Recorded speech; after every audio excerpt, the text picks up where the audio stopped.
Good morning class. आज हम आपकी बुक पार्ट 1 का, जो आपकी केमिस्ट्री का पार्ट 1 है, उसका 8th चैप्टर शुरू करेंगे, that is D and F block elements. तो सबसे पहले हम ये जानें कि हम डी ब्लॉक एलिमेंट्स को डी ब्लॉक क्यों कहते हैं और एफ ब्लॉक एलिमेंट्स को एफ ब्लॉक क्यों कहते हैं। इसका आइडिया आप लोगों को है क्योंकि इससे पहले मैंने आपको S&P ब्लॉक के चैप्टर्स पढ़ाए हैं, कुछ क्लास 11th में और कुछ क्लास 12th में। तो आपको पता है कि why these elements are known as D block element. हम सिंपल सी एक डेफिनेशन देते हैं कि when the last electron enters in D orbital that is known as D block elements. बेटा लेकिन यहाँ पर डेफिनेशन थोड़ी सी चेंज है। D block elements are those elements in which whether in ground state, whether in excited state, your D subshell is incompletely filled.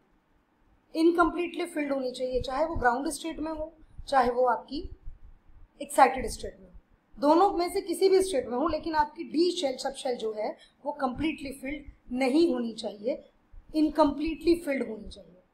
जो elements इस definition को फॉलो नहीं करते उन एलिमेंट्स को हम डी ब्लॉक एलिमेंट्स नहीं मानते। मैं एग्जाम्पल दूंगी आपको जिंक का, मरकरी का, ठीक है। जिंक है आपका, मरकरी है आपका, कैडमियम है। These are the elements which are not considered as D block elements.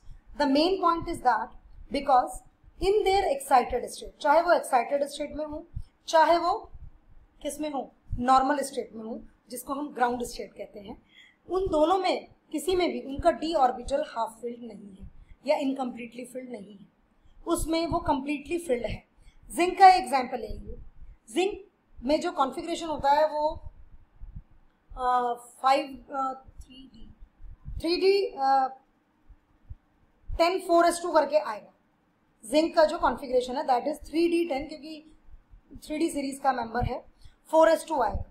अब आप एक चीज देखिए, जिंक को अगर आप, जिंक की मैक्सिमम ऑक्सीडेशन स्टेट +2 जाती है, अगर आप उसमें से 2 इलेक्ट्रॉन निकाल भी देते हैं तो क्या होगा, 2 इलेक्ट्रॉन निकल गए, s ऑर्बिटल से निकल जाएंगे, 3D10 रह जाएगा।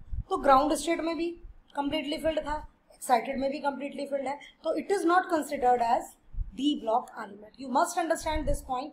What are d block element? D block elements are those elements in which at any stage, whether in ground state whether in excited state, your d orbitals, जो d subshell है, that is not completely filled, वो completely filled नहीं होनी चाहिए। Such elements are known as D block elements, उनको हम D block elements कहते हैं। अब यहाँ पर हम जो डी ब्लॉक एलिमेंट्स पढ़ेंगे बेटा, अगर आप पीरियोडिक टेबल देखें तो ग्रुप 3rd से लेकर ग्रुप 12th तक हमारे जो एलिमेंट्स हैं they are d block elements, जिनको हम ट्रांजिशन मैटर्स या इनर ट्रांजिशन मैटर्स भी कहते हैं। Now what is the meaning of transition matter? अगर आप देखें ट्रांजिशन मैटर, ट्रांजिशन का मतलब क्या होता है? किसी एक स्टेट से दूसरे स्टेट में जाना, ट्रांजिशन होना। यहाँ पर आप देख सकते हैं ग्रुप 1 और 2 जो था आपका वो प्योरली मेटल्स का है, और ग्रुप पी अगर आप देखें, पी ब्लॉक एलिमेंट्स को देखें तो वहां पर सब तरह की वेराइटी है। आप देख सकते हैं कि मेटल्स का नॉन मेटल्स में ट्रांजिशन, जो कि डी ब्लॉक ने सेपरेट किया है। इनर ट्रांजिशन क्यों कहते हैं इनको?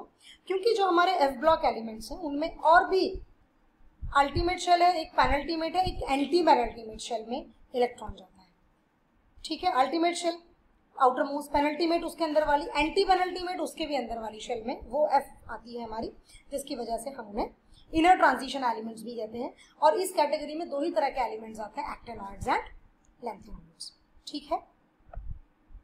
हमारे जो डी ब्लॉक एलिमेंट्स हैं उनको बेसिकली हमने सीरीज वाइज बांटा है। आप देख सकते हैं पहली सीरीज मेरी स्कैंडियम से जिंक तक की है, दूसरी मेरी यट्रियम से कैडमियम तक की है, तीसरी मेरी लैंथेनम एंड हाफनियम से मरकरी तक की है। ये 3D सीरीज है, ये 4D सीरीज है, ये 5D है, और 6D सीरीज मेरी एक्टिनियम से शुरू होती है, ठीक है। तो these are the series which are present in transition element. Transition element की मैं बात करूंगी।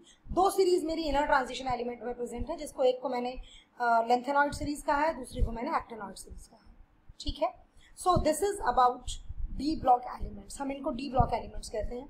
अब यहाँ पर वही क्वेश्चन आ गया है, zinc, cadmium and mercury are not considered as D block elements because they have D full D10 configuration in their ground as well as in their common oxidation state. That is why we cannot consider them as D block elements. So this is the starting of the chapter. This is the introduction of the chapter. You must understand this point and एक point अपने दिमाग में बिल्कुल अच्छे से बैठा लीजिए कि D block elements किन्हें कहा जाता है. Thank you for today. Thank you and have a good day.